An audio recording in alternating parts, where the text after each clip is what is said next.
nabubulok ka rito habang kami ay nagpapakasarap. Ang mga salitang ito ang sumasaksak sa diwa ni Clara habang siya ay nakakulong sa mainit at walang hanging bubungan, mahigpit na nakahawak sa kanyang lumalaking tiyan, samantalang sa ibaba ay nag-uumapaw ang kagalakan ng kanyang asawa at ng kabit nito.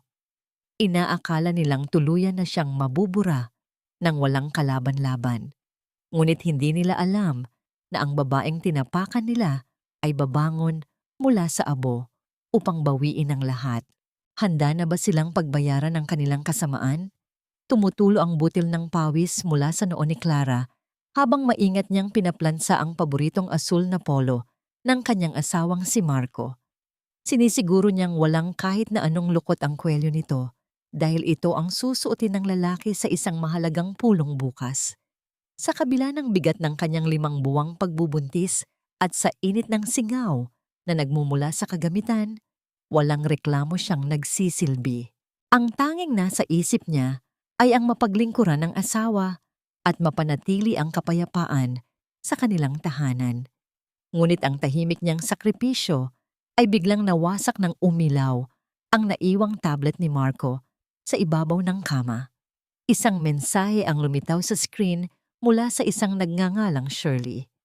Ang mga salitang nakasulat doon ay tila isang matalim na patalim na humiwa sa kanyang dibdib nang walang pag-aalinlangan. Pabigat lang talaga, iyang asawa mong patay gutom. Dito ka na matulog, babe. Ako na ang bahala sa'yo. Tila tumigil ang pag-ikot ng mundo ni Clara.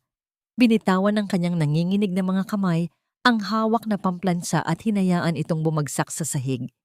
Isang manipis na usok ang umakyat mula sa mainit na bakal, kasabay ng pagtulo ng kanyang maiinit na luha na matagal na niyang pinipigilan. Ang paninikip ng kanyang dibdib ay umabot sa puntong halos hindi siya makahinga, tila may malaking batong nakadagan sa kanyang puso.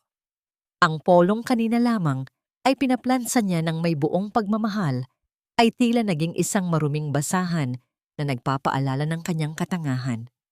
Kinagat niya ang kanyang ibabang labi hanggang sa malasahan niya ang pait ng sariling dugo upang pigilan ang paghikbi. Niyakap niya ang sariling tiyan, sinusubukang protektahan ang inosenteng buhay sa loob nito mula sa nakakalasong katotohanan ng pagtataksil ng sariling ama. Sa kalagitnaan ng kanyang pagdurusa ay bumukas ang pinto ng kwarto.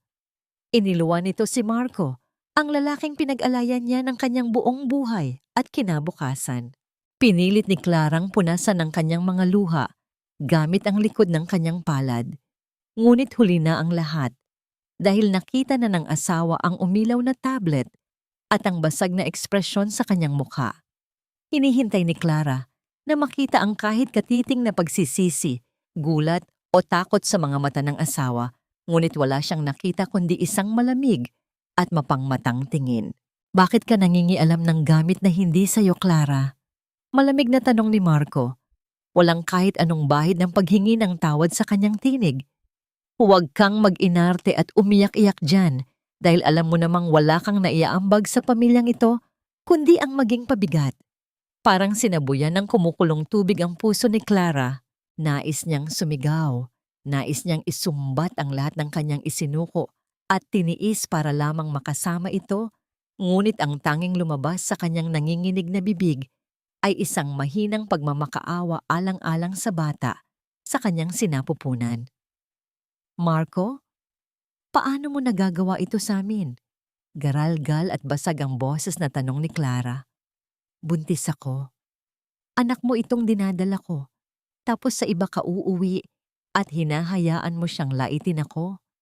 Walang pakialam na tinalikuran lamang siya ni Marco. Kinuha nito ang tablet mula sa kama at walang lingon likod na naglakad palabas ng silid.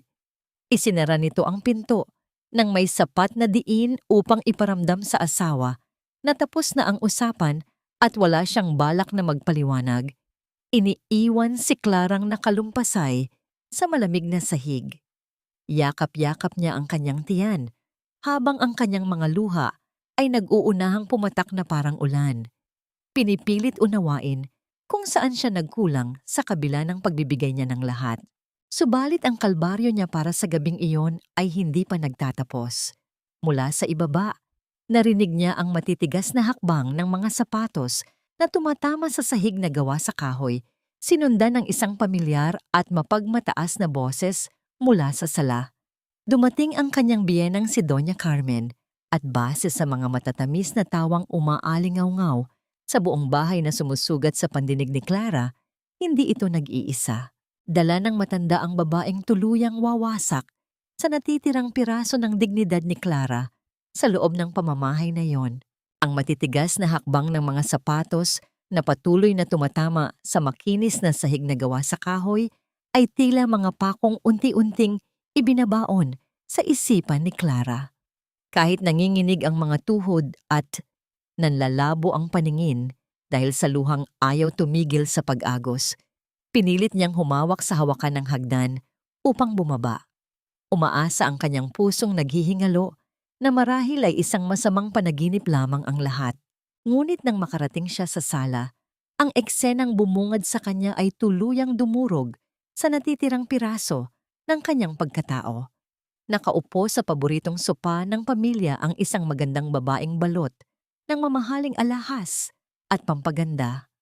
Habang ang kanyang biyenang si Doña Carmen ay abala sa pag-aasikaso rito, inaalok ito ng mga sariwang prutas at matatamis na ngiti na hindi kailanman naranasan ni Clara sa loob ng maraming taon. Bakit ninyo ginagawa sa akin ito? Nanginginig na tanong ni Clara. Ang kanyang boses ay halos isang paos na bulong ngunit sapat na upang matigil ang pagdiriwang sa sala. Ma, narito po ako sa iisang bubong. Dala-dala ko ang apo ninyo, tapos mag-uuwi kayo ng ibang babae rito. Ang paninikip ng kanyang lalamunan ay masakit. Parang may nakabara na pumipigil sa kanyang huminga ng maayos. Dahan-dahang lumingon si Doña Carmen. Ang mga ngiti nito kanina ay napalitan ng matinding pandidiri at galit. Hinarap nito ang manugang ng walang kahit anong bahid ng awa o kahihiyan. Ikaw pa ang may ganang magalit at manumbat sa akin? Malamig at mapanlait na tugon ng matanda. Look at you, Clara. Losyang, walang kwenta. Huwag mong isumbat sa akin iyang dinadala mo dahil ikaw mismo ang may kasalanan kung bakit naghahanap ng iba ang anak ko. Naging pabigat ka lang sa pamilyang ito mula nang pakasalan ka niya. My son deserves someone better. Someone like Shirley na may maipagmamalaki sa lipunan. Hindi katulad mong palamunin na walang dalang swerte. Parang sinampal si Clara ng magkabilaan. Ang panlilin lang at pambabaligtad ng katotohanan ay tila isang lason na mabilis na gumapang sa kanyang mga ugat. Pinilit niyang protektahan ang kanyang sarili at ibinuka ang kanyang bibig upang sumagot. Ngunit bago pa man siya makapagsalita, ay naramdaman niya ang isang mahigpit at marahas na paghawak sa kanyang braso. Si Marco, ang lalaking sinumpaan niyang mamahalin habang buhay, ay pilit siyang kinakaladkad palayo sa sala, hindi upang protektahan siya mula sa mapanakit na salita ng kanyang ina, kundi upang itago ang presensya ni Clara na itinuturing nilang isang malaking kahihiyan sa harap ng kabit. Huwag kang gumawa ng eksena rito at baka kung ano pa ang magawa ko sa'yo. Madiin at pabulong na banta ni Marco habang patuloy siyang hinihila paakyat sa isang makitid at madilim na hagdanan patungo sa pinakataas na bahagi ng bahay. Ang mahigpit na pagkakadiin ng mga daliri ng asawa sa kanyang balat ay nagdulot ng pamamanhid, ngunit ang mas masakit ay ang katotohanang itinatapon siya nito na parang isang sirang gamit na wala ng halaga. Sa dulo ng hagdanan ay ang pinto ng bubungan, isang lugar na nagsisilbing imbakan ng mga luma at inaanay na kasangkapan, puno ng alikabok at walang maayos na bintana. Tinulak siya ni Marco papasok sa madilim at mainit na silid. Nawalan ng balanse si Clara at napaluhod sa maalikabok na sahig, mahigpit na nakakapit sa kanyang umbok na tiyan upang masigurong hindi ito matatamaan. Diyan ka muna hanggang sa matuto kang lumugar. Nakakahiya ka. Huling salita ni Marco bago nito hinila ang mabigat na pinto nagpasara. Sa isang desperadong hakbang na pinalawig ng takot at gulat, mabilis na iginapang ni Clara ang kanyang sarili palapit sa pinto. Hinubad niya ang kanyang manipis na tsinelas at ipinit ito sa siwang ng pinto at ng hamba. Umaasang mapipigilan nito ang tuluyang pagsasara ng kanyang kulungan. Ngunit ang munting piraso ng goma ay madaling nadurog at nawala ng silbi sa lakas ng pagtulak ni Marco. Ang mabigat na kahoy ay tuluyang sumara, hinaharangan ang kaisa-isang pinagmumulan ng liwanag mula sa pasilyo. Kasunod nito ay ang malamig at nakakakilabot na pag-ikot ng bakal na kandado mula sa labas, naghuhudyat ng kanyang ganap na pagkakahiwalay sa mundo. Naiwan si Clara sa gitna ng makapal na kadiliman at alikabok. Sinubukan niyang kalampagin ang pinto gamit ang kanyang mahihinang kamao, umiiyak at nagmamakaawa.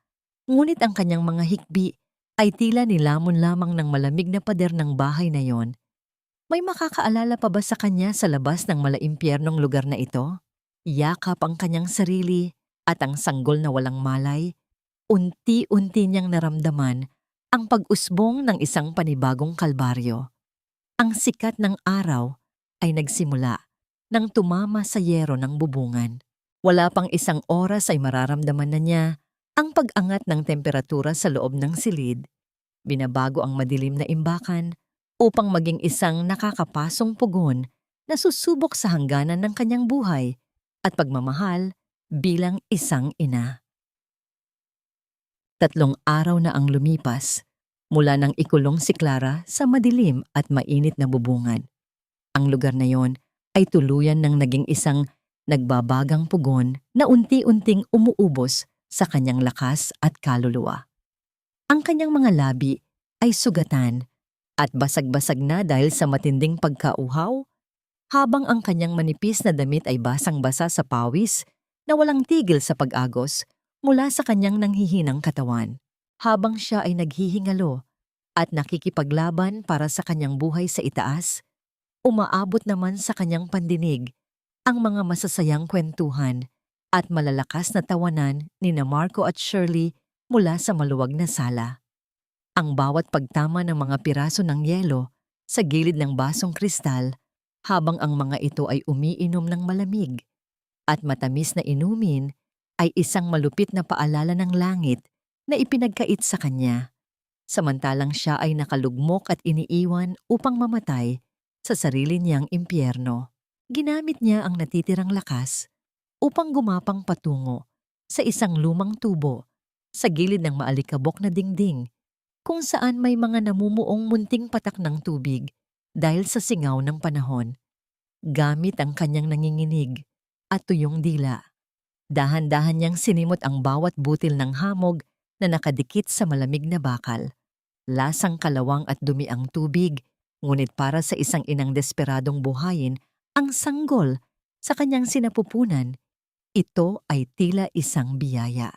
Nang maramdaman niyang malakas na sumipa ang bata sa kanyang tiyan, marahil ay dahil sa nararamdaman nitong hirap at init, mabilis niyang niyakap ang kanyang sarili. Upang pakalmahin ang takot ng kanyang anak, sinimulan niyang kantahin ang isang lumang oyayi ng mahina, garalgal at puno ng pighati. Ang bawat pag-awit niya ay may kasamang pag-apaw ng luha, isang tahimik na pangako na hindi niya hahayaang may mangyaring masama sa inosenteng buhay na ito kahit pa ang kapalit ay ang kanyang sariling hininga. Sa gitna ng kanyang paghihirap, tila tinangay ang kanyang diwa pabalik sa isang alaala. Ilang taon na ang nakalipas sa huling pag-uusap nila ng kanyang matalik na kaibigang si Gabriel bago siya tuluyang magpakasal kay Marco. Naalala niya ang bakas ng labis na pag-aalala at lalim ng lungkot sa mga mata ni Gabriel nang magbigay ito ng babala. Clara, sigurado ka ba talaga sa lalaking ito?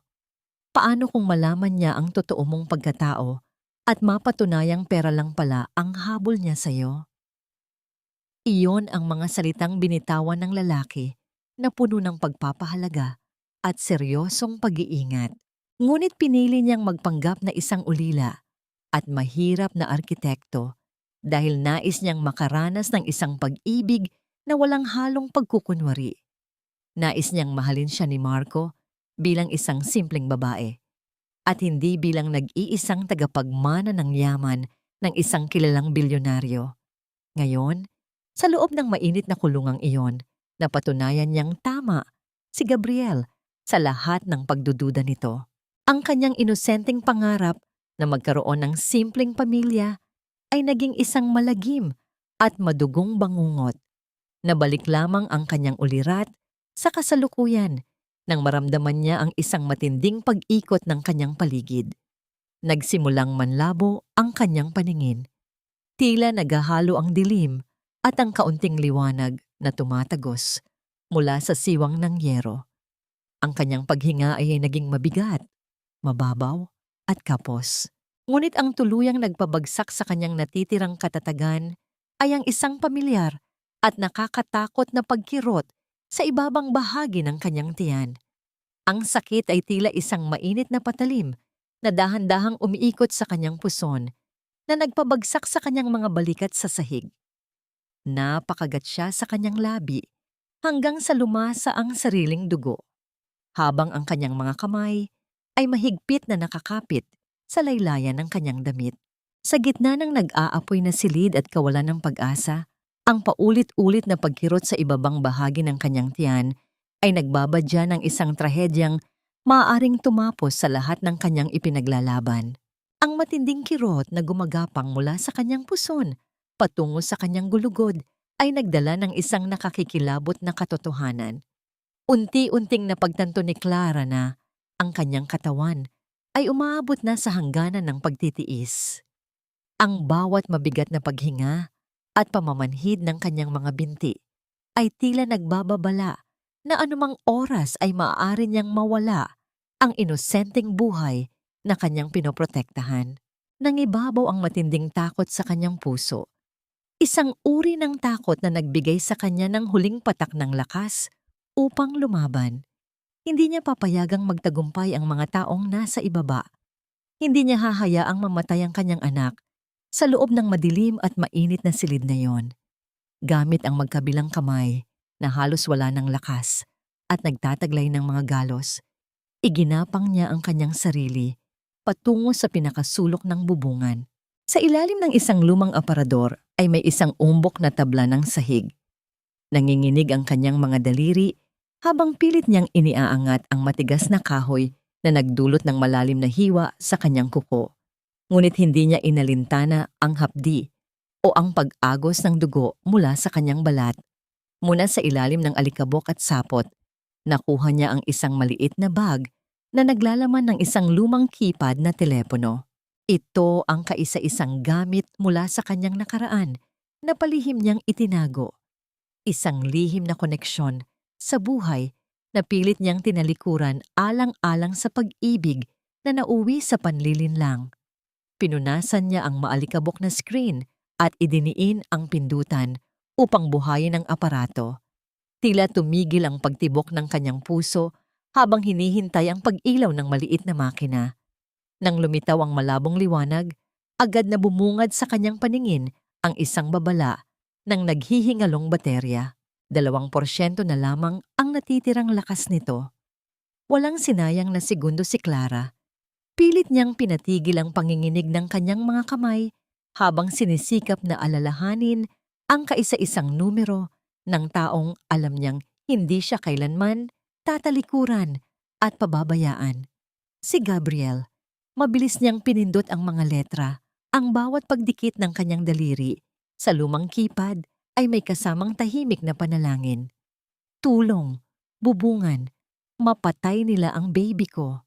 Nang matiyak na naisulat na ang mensahe, agad niyang idiniin ang pindutan upang ipadala ito. Ngunit bago pa man niya makita kung matagumpay na nakarating ang kanyang hiyaw ng paghingi ng saklolo, tuluyan nang nawalan ng liwanag ang telepono.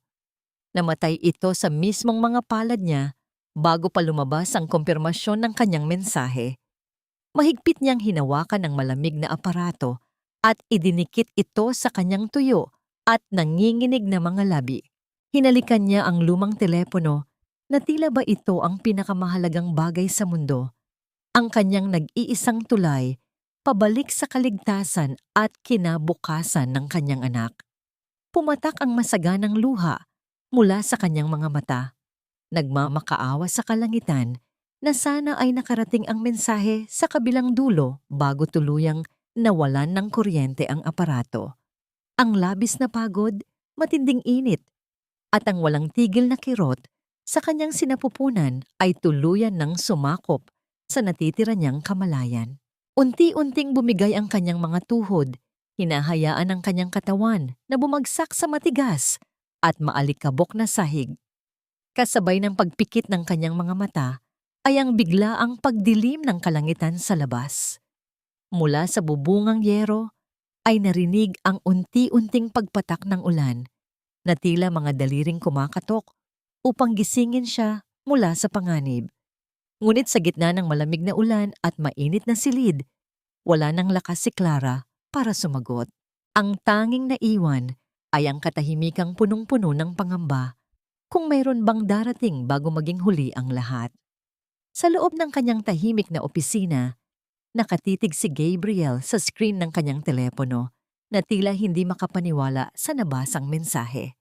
Ang bawat letra ng hiyaw ni Clara para sa saklolo ay nagdulot ng isang matinding panginginig sa kanyang mga kamay na hindi niya kailanman naramdaman. Ang kanyang pag-aalala na matagal na niyang itinatago ay biglang naganyong isang malamig at seryosong galit. Hindi siya nagsayang ng oras at agad na tinawagan si Don Roberto, ang ama ni Clara, na sa loob ng mahabang panahon ay naghihintay lamang ng isang hudyat mula sa anak. Sa boses ni Gabriel ay mababakas ang pait at ang nag-aapoy na pagnanais na iligtas ang babaeng lihim niyang minamahal mula sa kapahamakang idinulot ng maling tao. "Please, hold on Clara. Papunta na ako. Hinding-hindi ko hahayaang saktan kanila." Nang ganito, bulong ni Gabriel sa hangin habang mabilis na pinapatakbo ang kanyang sasakyan sa gitna ng malakas na buhos ng ulan sa kalsada ng Manila. Ang bawat patak ng ulan na humahampas sa salamin ng kanyang sasakyan ay tila sumasabay sa bilis ng tibok ng kanyang puso. Sa kanyang tabi ay ang Don Roberto na ang muka ay tila naging isang matigas na bato dahil sa tindi ng puot sa pamilya ni Marco. Nang makarating sila sa tapat ng bahay ni Marco, hindi na nagdalawang isip si Gabriel. Ang malakas na pagbangga ng unahan ng kanyang sasakyan sa bakal na tarangkahan ay lumikha ng isang matinding pagyanig na yumanig sa buong paligid. Hudyat ng pagdating ng isang huling paghuhukom. Lumabas si Gabriel sa sasakyan at walang pakialam na nabasa ng ulan. Sinalubong sila ni Marco at Doña Carmen na puno ng gulat at takot. Ngunit hindi sila pinansin ni Gabriel. Ang kanyang mga mata ay nakatuon lamang sa itaas, sa maliit at madilim na bahagi ng bahay kung saan alam niyang naroon si Clara. Buong lakas niyang tinakbo ang hagdanan, nilalampasan ang mga harang na sinusubukang ilagay ng mga tauhan ni Marco. Nang makarating siya sa tapat ng pinto ng bubungan, nakita niya ang isang matibay na bakal na kandado na nakakabit dito. Sa tindi ng kanyang galit at pag-aalala, ginamit niya ang kanyang buong bigat at lakas upang ibalibag ang kanyang balikat sa makapal na kahoy ng pinto. Ang paulit-ulit na paghampas ng kanyang katawan sa pinto ay nagresulta sa unti-unting pagkawasak ng hamba nito hanggang sa tuluyang bumigay ang trangka.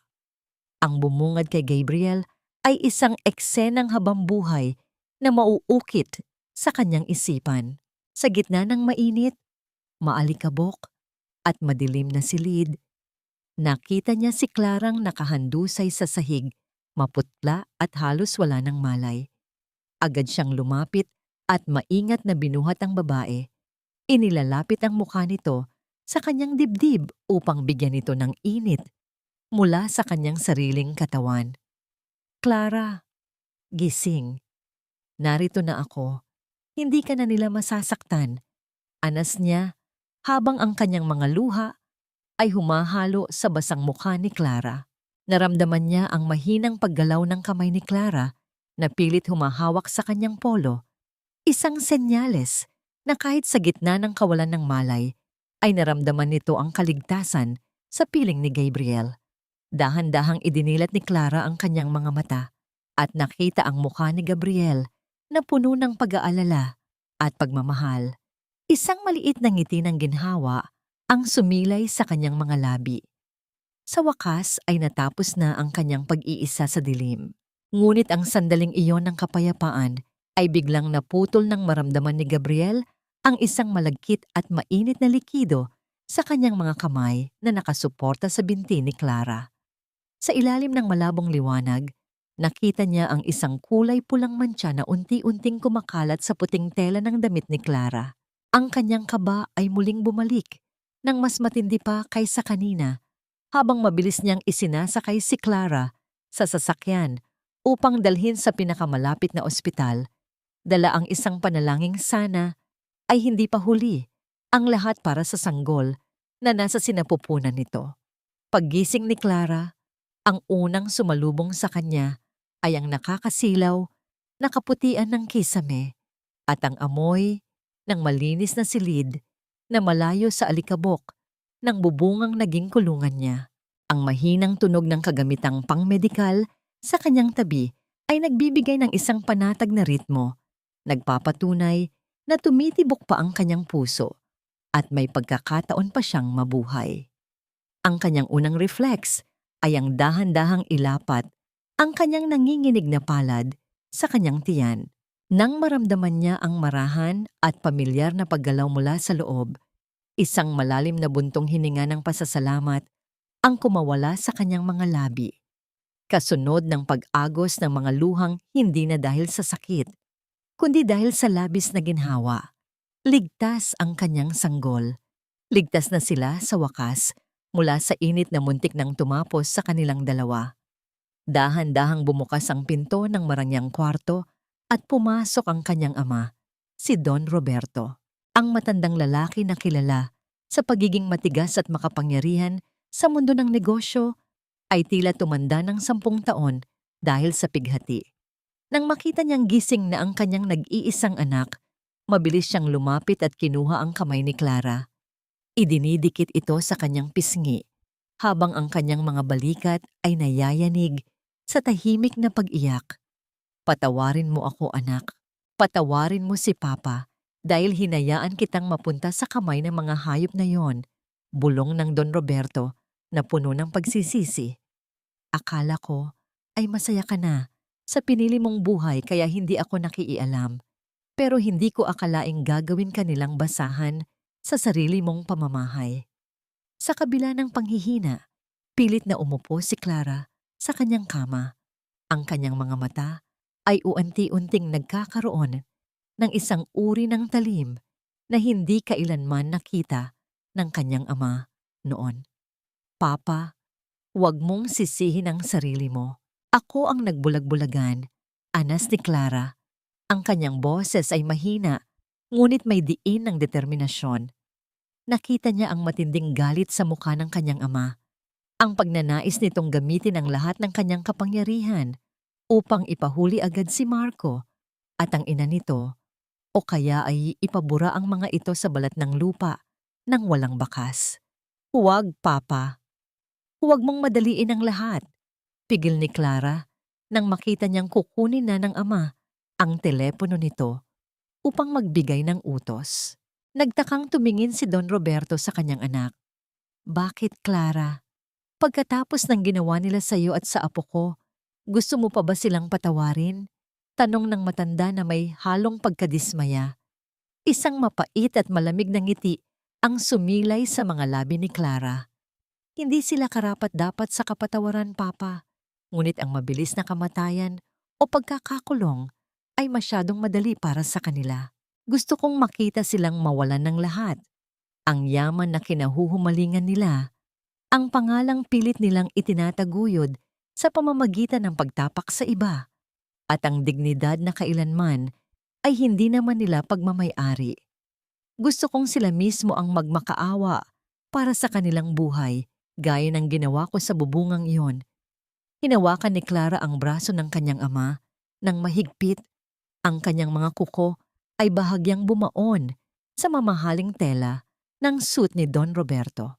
Sa mismong sandaling iyon, tuluyan nang naglaho ang dating Clara, ang babaeng naniwala sa matatamis na pangako at payak na pag-ibig. Naiwan siyang nakahandusay sa ilalim ng nagbabagang bubong ng atik, kasama ng lahat ng kanyang mga pangarap at ilusyon. Ngunit mula sa mga abo ng sakit at pagtataksil, may bagong Clara na isinilang. Mas matatag, mas matalino, at handang gamitin ang bawat sugat bilang lakas. Papa, mahina ngunit matatag niyang wika, tulungan mo akong mabawi ang lahat ng kinuha nila sa atin. Pero hindi tayo bababa sa kanilang antas. Hindi dahas ang gagamitin natin. Hahayaan nating ang sarili nilang kasakiman at kasinungalingan ang maging dahilan ng kanilang pagbagsak. Ang desisyon sa kanyang mga mata ay sapat na upang malaman ni Don Roberto na ang kanyang anak ay hindi na lamang biktima, kundi isang arkitekto ng sarili niyang katarungan. Sa bawat hapon na lumilipas, si Gabriel ang nagsilbing angkla ni Clara sa mundong pilit siyang iginigiba. Hindi kailanman nakaligtaan ng lalaki ang pagbisita sa ospital, bit-bit ang mga sariwang bulaklak na nagbibigay ng kulay sa puting silid, at mga librong binabasa niya ng malakas para kay Clara at sa sanggol na nasa sinapupunan nito. Ang mahinahon at malalim na boses ni Gabriel ay tila isang haplos ng kapayapaan na dahan-dahang nagpapahilom sa mga sugat ng diwa ni Clara. Sa mga sandaling iyon, nawawala ang takot at ang alaala ng mainit na bubungan na papalitan ng isang uri ng seguridad na matagal nang ipinagkait sa kanya. Isang gabi, habang ang ulan ay malumanay na tumatama sa bintana ng ospital, biglang nagising si Clara mula sa isang matinding bangungot. Naramdaman niya muli ang nakakapasong init ng yero at ang paninikip ng kanyang lalamunan dahil sa uhaw. Ang kanyang mga balikat ay nayayanig sa tahimik na paghikbi at ang kanyang mga kamay ay mahigpit na nakakapit sa kumot na tila ba ito ay isang taling pumipigil sa kanya sa pagkahulog. Sa gitna ng kanyang takot, naramdaman niya ang isang mainit na presensya sa kanyang tabi. Hindi siya agad niyakap ni Gabriel sapagkat alam ng lalaki na ang bawat biglaang pagkilos ay maaaring magdulot ng higit na pangamba sa isang pusong sugatan. Clara, narito ako. Huminga ka ng malalim. Ligtas ka na. Bulong ni Gabriel habang dahan-dahang inuupo ang sarili sa tabi ng kama. Kinuha niya ang nanginginig na kamay ni Clara at maingat itong hinawakan, sapat lamang upang iparamdam na hindi siya mag-iisa.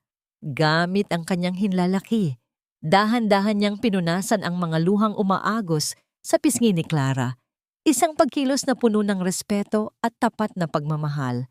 You don't have to carry this alone anymore, Clara. I am here to share the weight with you. Tumingin si Clara sa mga mata ni Gabriel at doon niya nakita ang isang katotohanang hindi niya nakita kay Marco. Ang katapatang hindi nangangailangan ng mararangyang salita. Gabriel, bakit ang bait mo sa akin? Matapos ang lahat ng pagkakamali ko, bakit hindi ka lumayo? Anas ni Clara na may halong pagtataka. Isang maliit at mapayapang ngiti ang sumilay sa mga labi ni Gabriel. Hindi kasalanan ng magmahal at magtiwala. Clara, ang kasalanan ay ang ginawa nila sa iyo. Huwag mong parusahan ang sarili mo para sa kasamaan ng iba. True forgiveness starts with yourself. You need to forgive the girl who believed in love because she didn't do anything wrong. Ang mga salitang yun ay tila isang balsamo na nagpatahimik sa bulyaw ng kanyang konsensya. Sa gitna ng katahimikan, dahan-dahang isinandal ni Clara ang kanyang ulo sa balikat ni Gabriel. Walang mali siya, walang pagmamadali, kundi isang purong paghahanap ng sandigan. Hinayaan lamang siya ni Gabriel, hindi gumagalaw upang hindi masira ang mahalagang sandaling iyon ng emosyonal na kaligtasan. Sa loob ng silid na iyon, nagsimulang muling tumibok ang puso ni Clara ng may bagong uri ng tiwala. Isang tiwalang hindi nakabase sa mga pangarap na binuo sa buhangin, kundi sa isang pundasyong gawa sa malasakit at pag-unawa. Nang kumalma na ang kalooban ni Clara, nagsimula na silang mag-usap tungkol sa susunod na hakbang. Sa tulong ng yaman ng kanyang ama at ng talino ni Gabriel, sinimulan nilang balangkasin ang unang bitag para kay Marco at Shirley. Isang malamig na determinasyon ang bumalot kay Clara habang tinitignan ang mga dokumentong inabot ni Gabriel. I want them to feel the same suffocation I felt, Gabriel. But this time, they won't even realize the air is running out until it's too late. Sabi ni Clara na may matatag na tinig. Tumango si Gabriel, handang maging kalasag at sandata ni Clara sa labang ito. Sa kabilang dulo ng lungsod, hindi alam ni Marco na ang isang simpleng email mula sa isang misteryosong kumpanya na nag-aalok ng malaking investment ay ang simula na ng kanyang pagbagsak. Kumagat na siya sa pain at ang pinto ng kanyang sariling pagkawasak ay dahan-dahan nang bumubukas nang walang anumang tunog. Ang mansyon ng mga pamilya ni Marco ay muling nabalot ng ingay at pagkukunwari. Tila ba walang madilim na sikretong nakabaon sa ilalim ng kanilang mga sahig. Sa gitna ng sala, abala sina Doña Carmen at Shirley sa pagpili ng mga pinakamagarang palamuti para sa nalalapit na malaking fiesta. Ang bawat piraso ng telang seda at mga kristal na dekorasyon ay maingat na inilalatag upang ipakita sa buong bayan ang muling pagbangon ng kanilang kapangyarihan.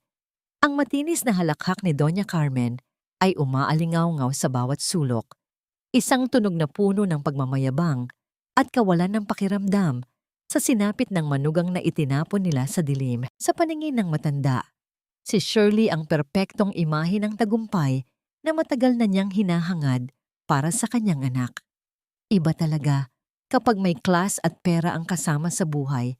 Anas ni Doña Carmen habang hinahaplos ang mamahaling tela ng gown na isusukat ni Shirley. Hindi katulad ng babaeng iyon na walang dinalang swerte sa amin. Nakita niya si Shirley na kinuha ang isang antigong kwintas mula sa isang lumang kahon, isang pamana mula sa ina ni Clara na iniwan nito sa silid bago ito ikulong. Walang pag-aalinlangan na isinuot ito ni Shirley sa kanyang leeg. Tinitignan ang sarili sa salamin ng may kasakiman. Ang kislap ng mga diamante sa ilalim ng liwanag ay tila nagbibigay ng karagdagang yabang sa kanyang anyo. Kahit na ang bawat hiyas ay nagpapaalala ng pagnanakaw ng buhay na hindi kanya. Sa kabilang banda, si Marco ay iabala sa pakikipag-usap sa kanyang mga kaibigan sa telepono at sa social media. Ipinagmamalaki niya ang nalalapit na pagpasok ng milyon-milyong investment mula sa kumpanyang kinakatawan ni Gabriel. Sa kanyang isipan, siya na ang susunod na hari ng industriya, ang negosyanteng titingalain ng lahat. Ang bawat salitang lumalabas sa kanyang bibig ay puno ng kayabangan. Tila ba nakalimutan na niya ang asawang muntik na niyang mapatay sa itaas ng kanyang sariling bubungan. Para sa kanya, si Clara ay isa na lamang madilim na kabanata na matagumpay na niyang naisara at kinalimutan. Ngunit sa likod ng lahat ng karangyaan ito ay may isang katotohanang pilit nilang itinatago sa ilalim ng mga makukulay na palamuti. Habang nagsusukat si Shirley ng isang singsing na kinuha rin niya mula sa mga gamit ni Clara, bigla itong dumaing dahil sa sakit. Ang singsing na yon ay masyadong masikip para sa kanyang mga daliri. Tila ba tumatanggi itong magpasakop sa isang taong hindi karapat-dapat. Ang pamumula ng kanyang balat at ang hirap na nararamdaman niya sa pagtanggal nito ay isang munting pahiwatig na kailanman ay hindi siya babagay sa pwestong pilit niyang ninanakaw. Kahit gaano pa karaming alahas ang isuot niya, ang anino ng tunay na may-ari ay palaging naroroon upang ipaalala ang kanyang pagiging huwad. Hindi rin nila alam na ang bawat sentimong ginagastos nila para sa magarbo at maluhong preparasyon ay nagmumula na lamang sa mga utang na unti-unti nang bumabaon sa kanila. Ang titulo ng kanilang mansyon ay nakasangla na at ang bawat piraso ng kasangkapang ibinebenta nila ng palihim ay nagpapakita ng kanilang uwant-unting pagguho. Ang kanilang pamilya ay parang isang magandang kastilyo na gawa sa buhangin. na sa isang malakas na ihip ng hangin ay maaaring maglaho ng walang bakas. Sa gitna ng kanilang saya, hindi nila napapansin ang banta ng panganib na dahan-dahang lumalapit sa kanilang pintuan. Sa dulo ng gabi, pumasok si Marco sa kanyang opisina upang pirmahan ang kontrata na ipinadala ni Gabriel. Ang tunog ng bolpen na tumatama sa papel habang nilalagdaan niya ang kanyang pangalan ay tila hudyat ng isang hatol na wala nang balikan. Ang bawat pahina na kanyang binabasa ng mabilisan ay nagtataglay ng mga nakatagong kondisyon na magdadala sa kanya sa kailaliman ng kahirapan. Ang kanyang pananabik na makuha ang pera ay bumulag sa kanya sa katotohanang ang kanyang hinaharap ay hindi na sa kanya kundi nasa ilalim na ng mga kamay ni Clara. Habang ang tinta ay natutuyo sa papel, ang unang hakbang ng kanyang pagkawasak ay opisyal na ring nagsimula sa gitna ng kanyang pagkabulag sa sariling kasakiman. Nagsimulang maramdaman ni Marco ang malamig na haplos ng katotohanan habang binabasa ang mga sunod-sunod na mensahe mula sa kanyang mga bagong investors. Ang akala niya ay ulan ng biyaya ay unti-unti nang nagiging isang bagyo ng mga hindi inaasahang bayarin.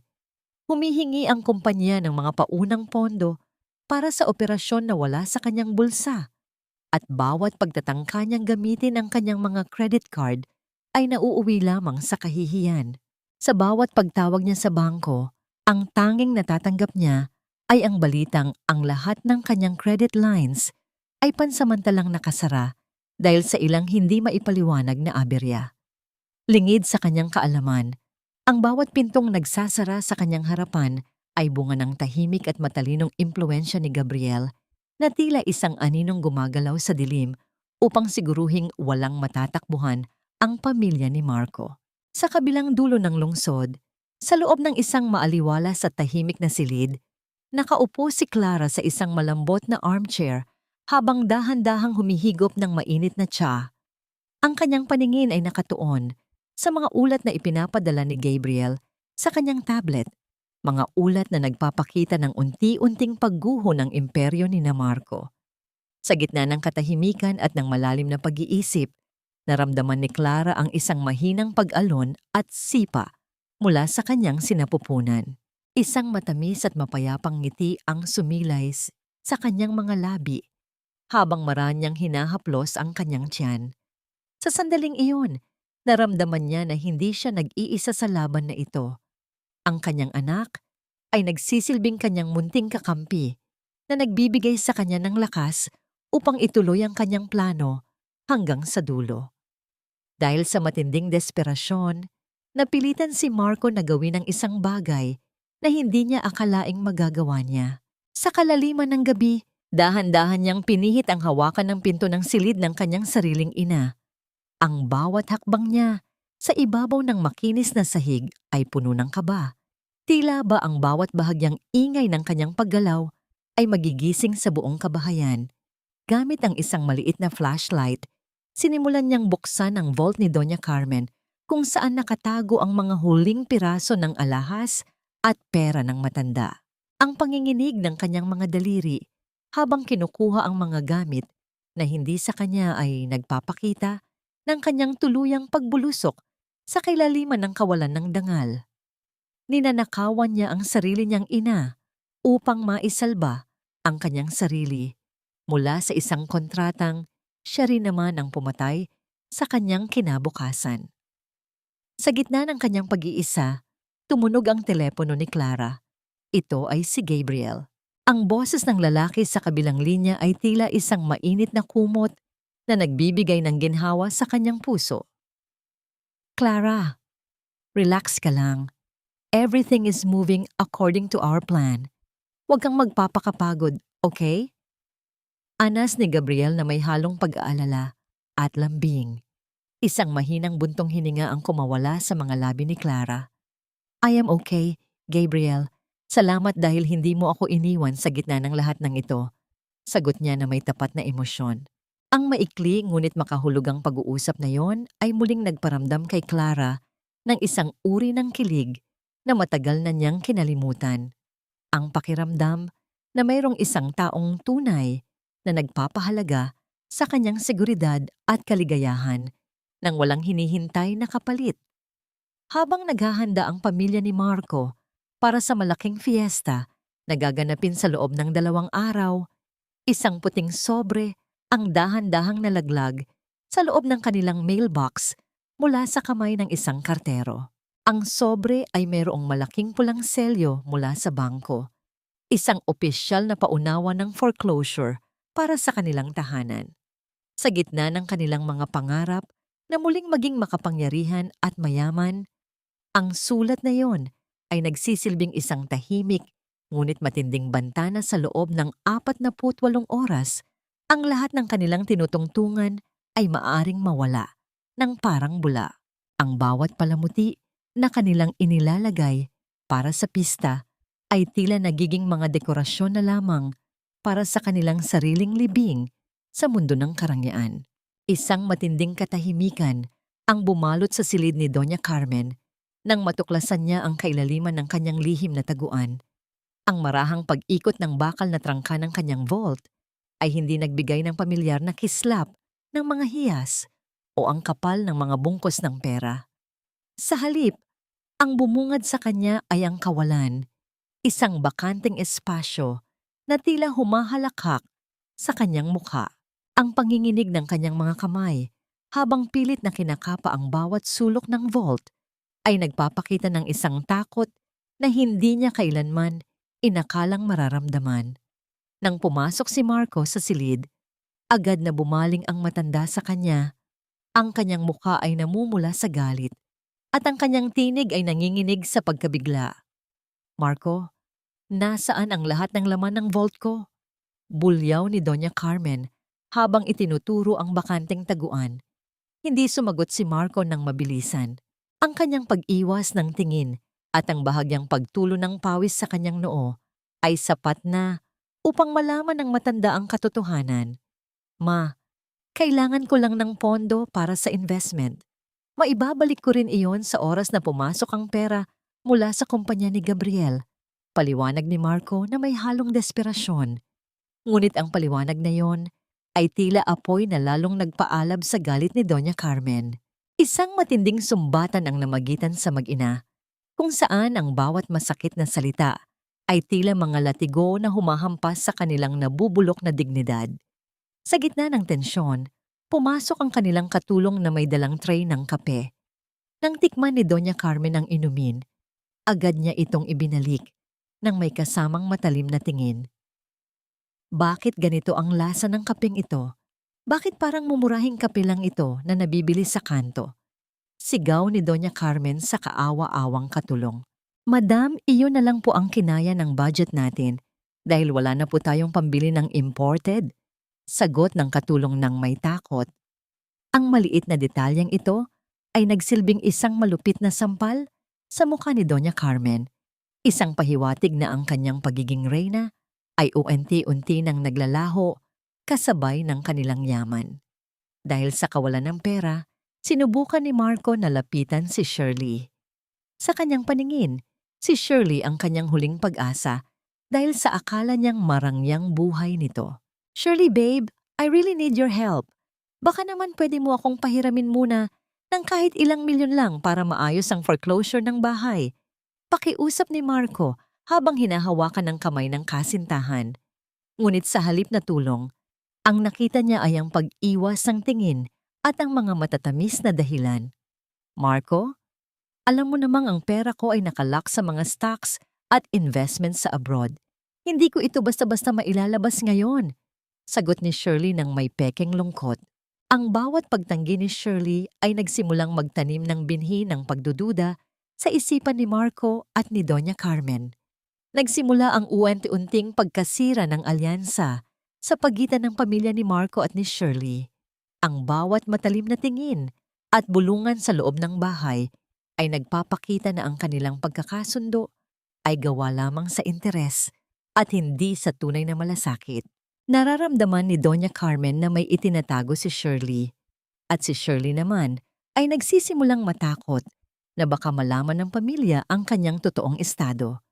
Isang babaeng baon din sa utang at naghahanap lamang ng mabibiktima. Ang kanilang tahanan na dati ay puno ng mapagkunwaring saya ay naging isang malamig na lugar kung saan ang bawat isa ay nagbabantayan sa pagkakamali ng iba.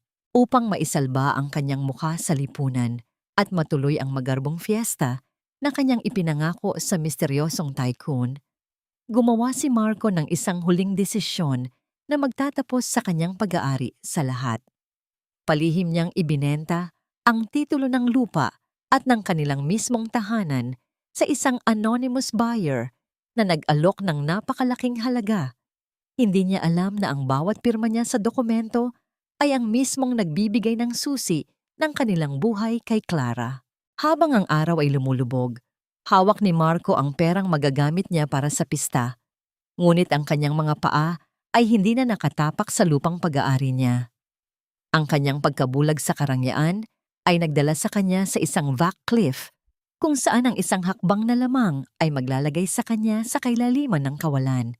Dumating na ang araw ng engrandeng fiesta, ang araw na itinuturing ni Marco at Doña Carmen na rurok ng kanilang muling pagbabalik sa kapangyarihan.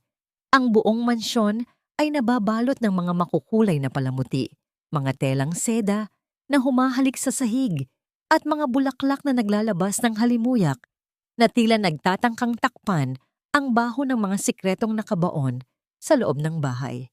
Maririnig ang boses ng maraming panauhin, mga negosyante, mga kakilala sa lipunan, at mga mamamahayag na inimbitahan ni Doña Carmen upang masigurong ang bawat anggulo ng kanilang karangyaan ay maibabalita sa buong bansa.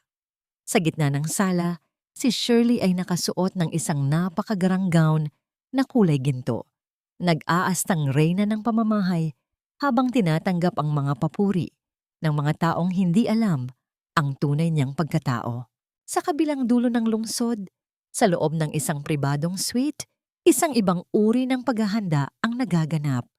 Si Clara ay nakaupo sa harap ng isang malaking salamin habang ang mga kamay ng mga dalubhasang makeup artists at hairstylists ay maingat na iniaayos ang kanyang anyo.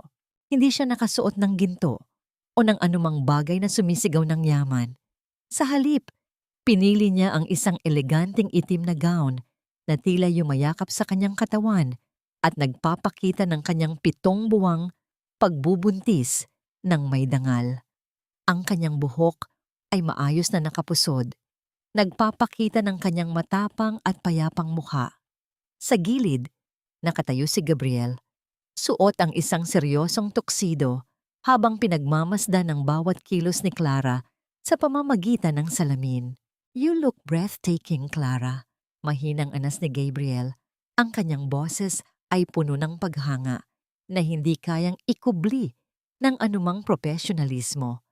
Lumapit ang lalaki at dahan-dahang inayos ang isang hibla ng buhok ni Clara na nalaglag sa kanyang noo. "Sa kabila ng lahat ng pinagdaanan mo, you managed to shine even brighter."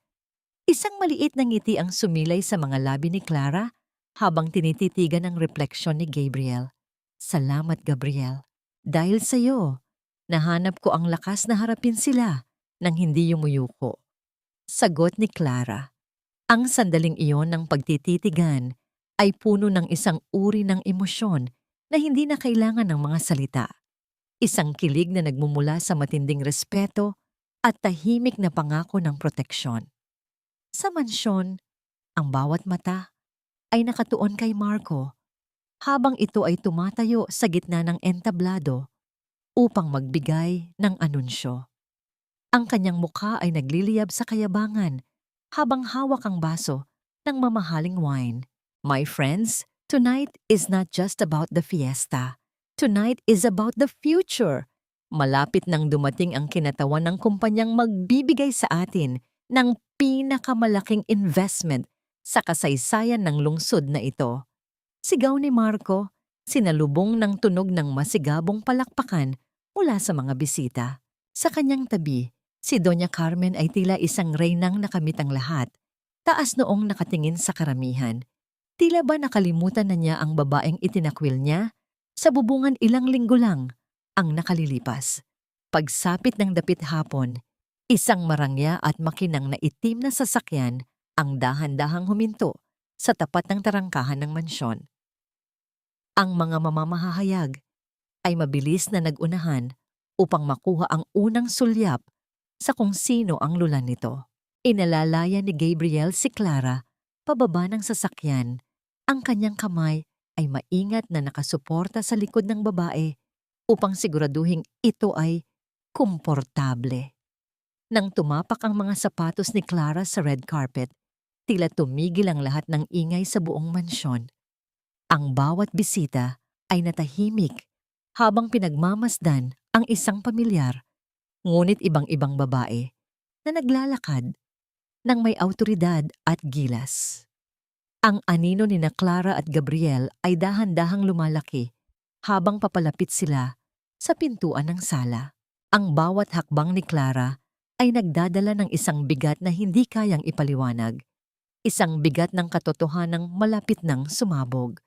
Sa loob ng mansyon, nararamdaman ni Marco ang isang kaba na hindi niya maipaliwanag nang makita ang sasakyang huminto. Ang pintuan ng sala ay dahan-dahang bumukas nang walang anumang tunog. Iniluluwa ang isang babaeng inaakala nilang naghihingalo na sa dilim. Nang magtama ang mga mata ni Clara at Marco sa gitna ng karamihan, tila nawalan ng hangin sa loob ng buong silid, nag-iiwan ng isang katanungang yayanig sa kanilang lahat. Handa na ba silang harapin ang multo ng kanilang kasamaan? Ang bawat hakbang ni Clara sa ibabaw ng pulang alpombra ay tila isang marahang hatol na nagpapatahimik sa buong paligid. Sa gitna ng liwanag ng mga kristal na dekorasyon, ang kanyang anyo ay naging sentro ng lahat ng paningin. Isang babaeng balot ng dangal sa loob ng kanyang eleganteng itim na gown na lalong nagpatingkad sa kanyang 7 buwang pagbubuntis. Nakakapit siya sa braso ni Gabriel, ang lalaking nagsilbing kanyang kuta at kalasag sa gitna ng bawat unos. Ang kanilang presensya ay naghatid ng isang uri ng kapangyarihan na hindi kayang tapatan ng anumang palamuti sa loob ng mansyong yon. Habang papalapit sila sa entablado, ang katahimikan sa loob ng sala ay naging nakabibingi.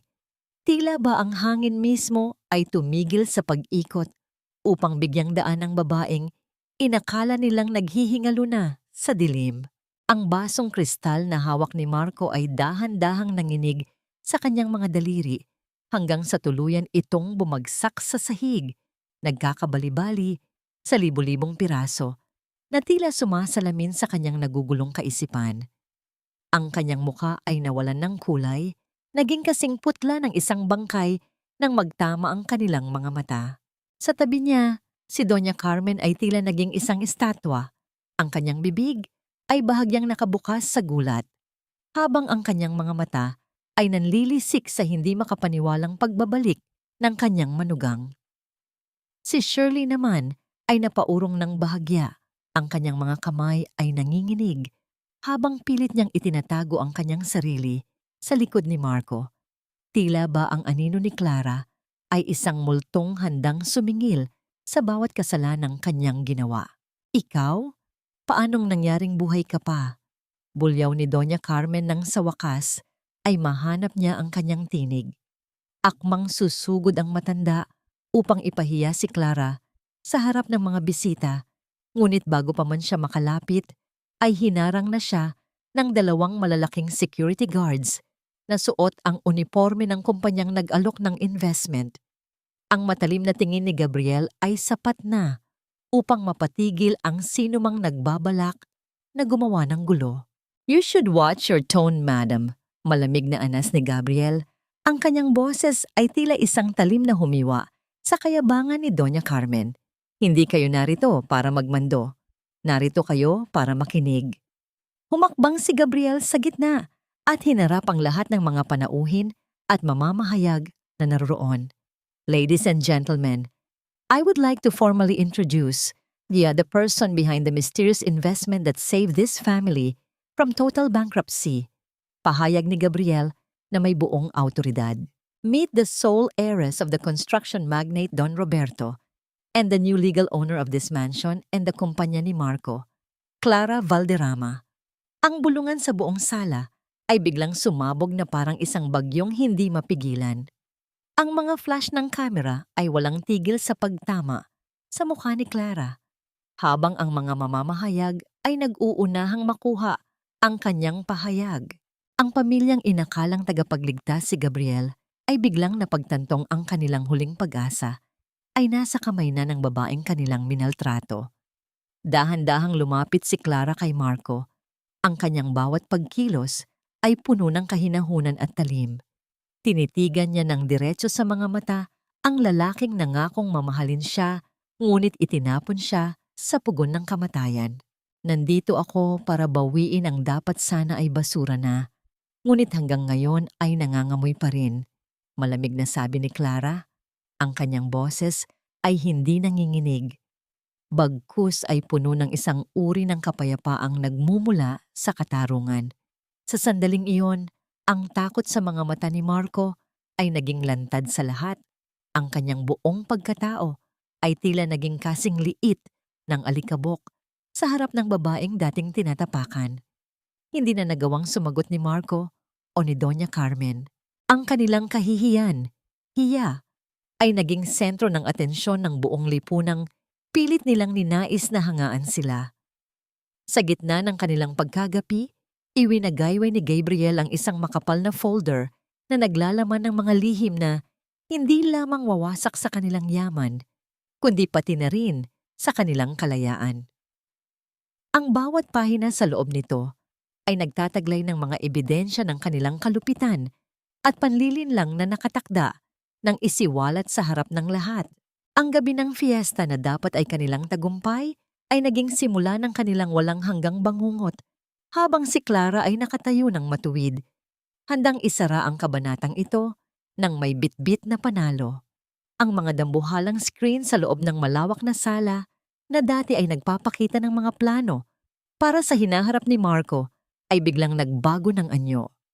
Sa isang hudyat mula kay Gabriel, lumitaw ang mga dokumentong nagpapatunay sa madilim na lihim ni Shirley. Ang bawat pahina ng mga notice of death, mga talim ng demand letters, at ang katotohanang ang babaeng itinuring nilang mayamang heiress ay isa palang baon sa utang na manloloko ay malinaw na nabasa ng lahat. Ang ginto sa suot na gown ni Shirley ay tila biglang nagmantsa ng itim, habang ang bawat bisita ay nagsimulang magbulungan ng may kasamang pandidiri. Hindi makapaniwalang napatingin si Marco kay Shirley. Ang kanyang mga mata ay nanlilisik sa galit dahil sa pagkakalinlang. Sa gitna ng tensyon, isang malakas na sampal ang dumapo sa pisngi ni Shirley mula sa nanginginig na kamay ni Doña Carmen. Ang tunog ng hapdi ng palad na tumama sa balat ay umalingaw-ngaw sa buong silid, sinundan ng mga mura at sumbatan na nagpapakita ng tuluyang pagkasira ng kanilang alyansa. Nag-aaway ang mga ahas sa loob ng sarili nilang bitag, habang ang lahat ng panauhin ay nanonood sa kanilang kahiyahiyang pagbagsak. Ngunit ang pinakamatinding dagok ay hindi pa natatapos. Biglang napuno ang buong mansyon ng isang pamilyar na boses na nagmumula sa mga speakers, ang boses ni Doña Carmen at Marco mula sa nakalipas na mga araw. Ang voice recording na palihim na nakuha mula sa mga monitoring devices sa attic ay malinaw na ipinarinig ang kanilang pag-uusap. Hayaan mo siyang mamatay doon, Marco. Isang pabigat lang ang babaeng iyon at ang batang dala niya. Ang mga salitang ito na puno ng kasamaan ay tila isang malamig na hanging dumaan sa bawat bisita, nagbibigay ng pangingilabot at matinding galit. Ang mga mamamahayag ay hindi tumitigil sa pagkuha ng bawat reaksyon. Sinisigurong ang bawat detalye ng kanilang tangkang pagpatay sa sariling kapamilya ay maipararating sa mundo. Ang mga panauhin na dati ay nakikipag-unahan sa pagbati ay isa-isang nagsimulang lumabas ng mansyon, bitbit ang matinding pagkadiri sa pamilyang Valderrama. Ang katahimikan ng mga umaalis na tao ay mas masakit pa kaysa sa anumang sigaw. Nag-iiwan kina Marco at Doña Carmen sa gitna ng isang abandonadong kapistahan. Kasunod nito ay ang pagdating ng mga awtoridad na ang mga uniforme ay sumasalamin sa bigat ng batas. Bit-bit ang mga warrant of arrest para sa attempted infanticide at malakihang fraud. Ang mga pulis ay dahan-dahang lumapit upang tapusin ang kanilang laro sa lipunan. Sa gitna ng kaguluhan, dahan-dahang hinubad ni Shirley ang paboritong diamanteng kwintas na ninakaw niya mula sa silid ni Clara. Nanginginig ang kanyang mga kamay habang iniaabot ito pabalik, umaasang mababawasan ang kanyang kasalanan. Tinitigan lamang ni Clara ang kwintas ng may malamig na mata bago niya ito kinuha at walang pag-aalinlangang itinapon sa basurahan sa harap nilang lahat. Ang hiyas na yon ay mantsado na ng kanilang kasakiman at wala ng puwang sa kanyang bagong buhay. Ang bawat piraso ng kanyang nakaraan na hinawakan nila ay itinuring na niyang dumi na kailangang itapon at ibaon sa limot. Habang ang mga opisyal ay naglalagay ng mga posas sa mga kamay ni na Doña Carmen at Marco, ang dating mapagmataas na asawa ni Clara ay tuluyang bumigay. Ang kanyang mga tuhod ay bumagsak sa matigas na sahig habang pilit niyang inaabot ang laylayan ng damit ni Clara. Marco ay umiiyak ng walang tigil. Ang kanyang mukha ay puno ng uhog at luha habang nagmamakaawang patawarin siya sa harap ng maraming tao. Ang bawat hagulgol niya ay tila isang huling hininga ng isang taong nawalan ng lahat. Ngunit ang tanging nahanap niya sa mga mata ni Clara ay ang isang kawalan na mas masakit pa kaysa sa anumang galit. Malamig na tinabig ni Clara ang nanginginig na kamay ni Marco na pilit humahawak sa laylayan ng kanyang damit. Tinitigan niya ang lalaki ng may halong pait at matinding pagkadiri. Tila ba ang taong nasa harapan niya ay isang estrangherong hindi niya kailanman nakilala. Ang bawat hagulgol at pagmamakaawa ni Marco ay tila mga hungkag na tunog na lamang sa kanyang pandinig. "Marco, do you remember the heat in that attic?" Tanong ni Clara. Ang kanyang boses ay kalmado, ngunit bawat salita ay tumatagos sa kaluluwa. "Naaalala mo ba, noong nagmamakaawa ako para sa tubig, hindi para sa akin, kundi para sa anak mo? Noong mga sandaling iyon, nasaan ang pag-ibig na sinasabi mo ngayon?" Hindi nakasagot si Marco. Tanging ang tunog ng kanyang sariling paghinga na puno ng pagsisisi ang namayani. Inilahad ni Clara sa harap ng lahat ang bawat segundong pagdurusa niya sa loob ng nagbabagang silid. Ang dilim na tila walang katapusan, ang alikabok na sumasakal sa kanyang baga, at ang kawalan ng pag-asa na muntik nang pumatay sa kanyang pananampalataya sa tao. Ang kanyang paglalahad ay hindi lamang para sa kanyang sarili, kundi isang huling pagsasara ng pinto para sa mga taong nagtangka sa kanyang buhay. Walang kapatawarang sapat para sa isang inang pinagkaitan ng hangin at tubig habang daladala ang isang buhay. Kasabay ng pagtatapos ng kanyang mga salita ay ang marahas na pagkilos ng mga awtoridad upang tuluyang arestuhin sina Marco at Doña Carmen. Ang tunog ng mga posas na sumasakal sa mga pulso ng mag-ina ay tila ang huling hudyat ng kanilang pagbagsak mula sa rurok ng kanilang kasinungalingan. Narinig ang matinis na hiyaw ni Doña Carmen habang pilit siyang ipinapasok sa loob ng sasakyan ng pulis. Sumisigaw ng mga pagbabanta at pagtanggi na tila ba ang kanyang kayabangan ay hindi kayang gibain ng katotohanan. Ngunit ang kanyang mga sigaw ay uent-unting humina habang lumalayo ang sasakyan. Iniiwan ang mansyon sa isang katahimikang puno ng kapayapaan para kay Clara. Tumalikod si Clara sa eksenang yon, hindi na lumingon pa sa nakaraang nagdulot sa kanya ng labis na pighati. Agad siyang sinalubong ni Gabriel na tila isang matatag na pader na handang sumalo sa kanya anumang oras. Inalalayan siya ng lalaki sa paglalakad. Maingat na inilalagay ang kanyang braso sa likod ni Clara upang maging sandigan nito. Nang makalabas sila sa mansyon, dahan-dahang binuksan ni Gabriel ang payong upang silungan si Clara mula sa nakakasilaw na flash ng mga kamera ng media na nag-aabang sa labas. Sa sandaling iyon, Ang tanging mahalaga ay ang init ng presensya ni Gabriel na nagpaparamdam sa kanya na ang bagyo ay tapos na at ang bagong umaga ay nagsisimula na. Pagsakay nila sa loob ng tahimik at marangyang sasakyan, humilig si Clara sa malambot na sandalan at ipinikit ang kanyang mga mata. Naramdaman niya ang dahan-dahang paglayo nila sa lugar na naging saksi ng kanyang pinakamadilim na kabanata. Ngunit ang sandali ng katahimikan ay biglang naputol nang maramdaman ni Clara ang isang sunod-sunod at matinding paghilab sa kanyang tiyan. Ang kanyang paghinga ay biglang bumilis at naging mababaw habang ang kanyang mga kamay ay mahigpit na napahawak sa braso ni Gabriel. Ang pawis ay muling namuo sa kanyang noo, hindi dahil sa init ng bubungan, kundi dahil sa hudyat na ang buhay na kanyang ipinaglaban ay handa na ring masilayan ng mundo. Gabriel, manganganak na yata ako, garalgal na bulong ni Clara habang pilit na kinakaya ang bawat bugso ng sakit. Nakita niya ang mabilis na pagbabago sa mukha ni Gabriel mula sa pagiging kalmado patungo sa matinding kaba at pag-aalala. Mabilis na inutusan ni Gabriel ang driver na patakbuhin ang sasakyan sa pinakamabilis na paraan patungo sa ospital. Sa gitna ng mabilis na pag-andar ng sasakyan at sa matinding paghilab ng kanyang sinapupunan, naramdaman ni Clara na ito na ang huling pagsubok. Ang bawat sakit ay tila naglalapit sa kanya sa kabilang panig ng katarungan, sa isang buhay na puno ng liwanag at pagmamahal na sa wakas ay abot kamay na niya.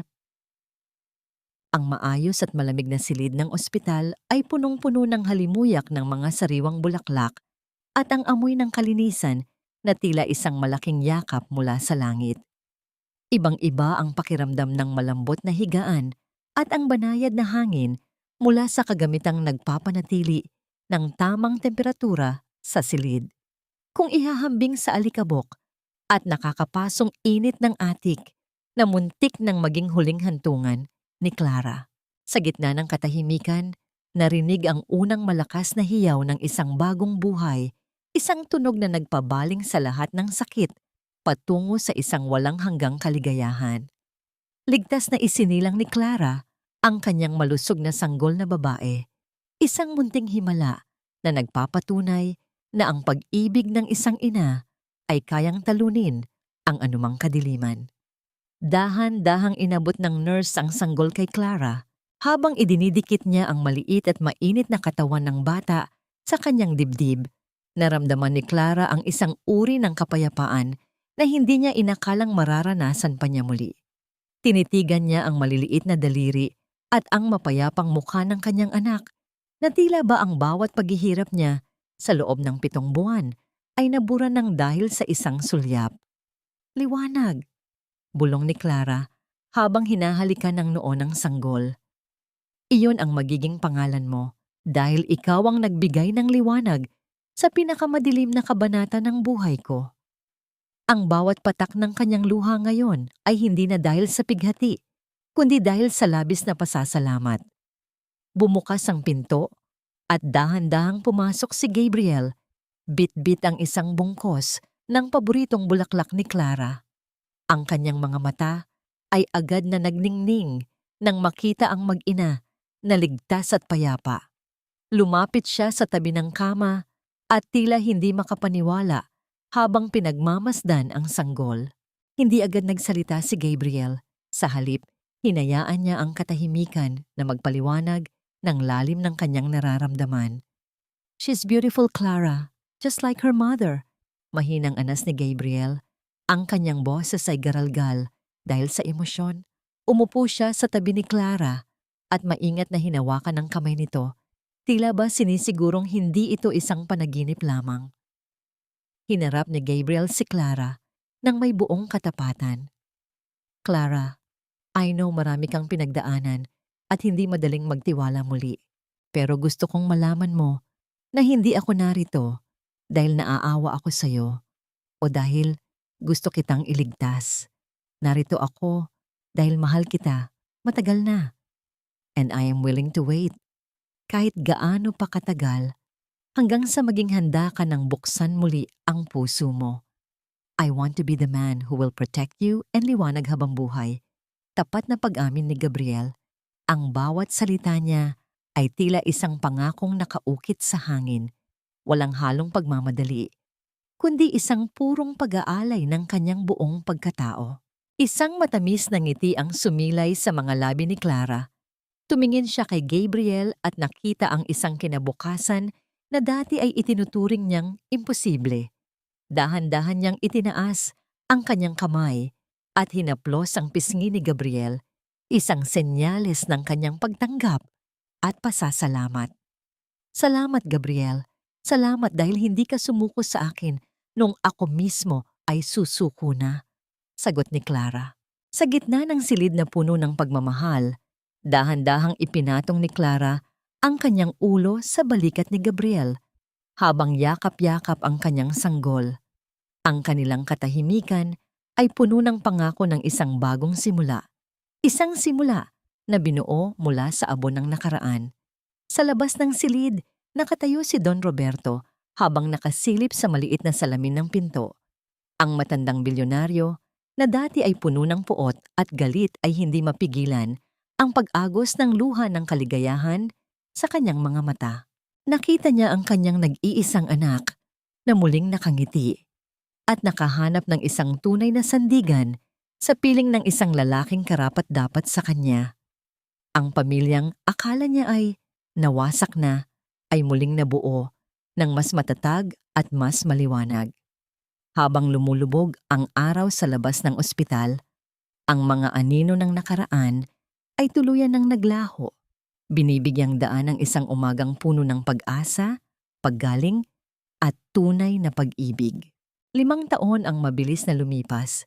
Tila ba ang bawat araw ay isang pahina ng aklat na dahan-dahang naisusulat ng may kulay at liwanag.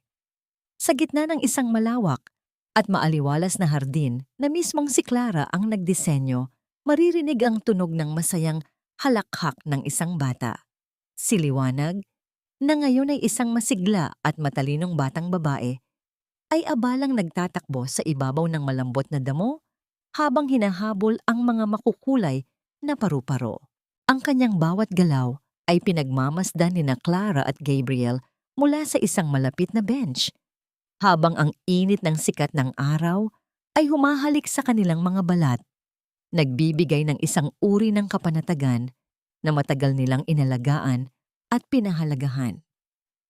Si Clara ay isa na ngayong tanyag na arkitekto na kilala sa pagbuo ng mga tahanang hindi lamang maganda sa paningin, kundi puno rin ng seguridad at pagmamahal.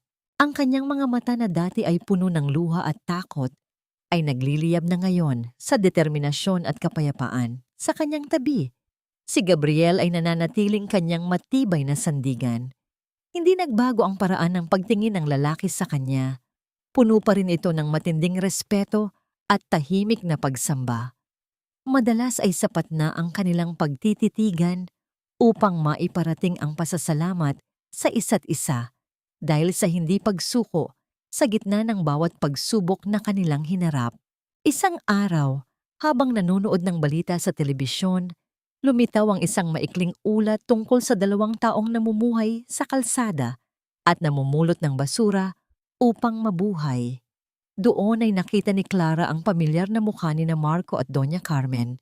Ang dati nilang kayabangan at marangyang kasuotan ay napalitan na ng mga punit-punit na damit at dumi sa katawan. Ang kanilang pagkakaaresto noon ay nauwi sa pagkawala ng lahat ng kanilang ari-arian at ang tuluyang pagtalikod sa kanila ng lipunan. Sa kabila ng lahat, hindi nakaramdam si Clara ng galit o pagnanais na maghiganti pa. Pinatawad na niya ang kanyang sariling nakaraan at ang pagpili niyang kalimutan ng mga ito nang tuluyan ang nagsilbing kanyang pinakamalaking tagumpay. Ang katahimikan sa kanyang puso ay patunay na ang mga anino ng kahapon ay wala ng kapangyarihan sa kanya. Inakay ni Gabriel si Clara patungo sa loob ng kanilang bahay, ang isang tahanang binuo nila ng walang lihim at puno ng katapatan. Bago sila pumasok, lumingon si Clara sa kanyang hardin at huminga ng malalim. Ninanamnam ang amoy ng mga bulaklak at ang sariwang hangin. Nahanap na niya ang buong kapayapaan na dati ay pinapangarap lamang niya habang nakakulong sa mainit na bubungan. Ang bawat sugat ng kanyang nakaraan ay naging mga pilat na nagpapaalala sa kanya ng kanyang kalakasan at ang halaga ng kanyang pagiging isang ina at isang babae. Ang tunay na pag-ibig ay hindi natatagpuan sa pagtitiis sa mga taong nananakit at yumuyurak sa iyong pagkatao. Bulong ni Clara sa kanyang sarili habang nakatingin sa kanyang pamilya.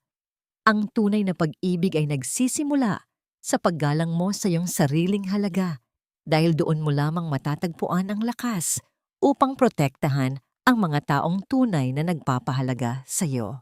Ang kwento ng kanyang buhay ay nagsisilbing isang mahalagang aral na ang bawat pagkawasak ay may kasunod na paghilom at ang bawat dilim ay may katapat na liwanag na magtuturo ng daan patungo sa tunay na kaligayahan. Nagwakas ang kanilang hapon sa isang mainit at mahigpit na yakap ng kanilang pamilya. Habang ang araw ay dahan-dahang lumulubog sa abot-tanaw, ang kulay ng kalangitan ay tila isang obra maestra na nagbababadya ng isa pang magandang umaga. Ang lahat ay nasa tamang lugar na at sa wakas, ang puso ni Clara ay ganap na ring nakauwi sa isang tahanang kailanman ay hindi na muling magdidilim.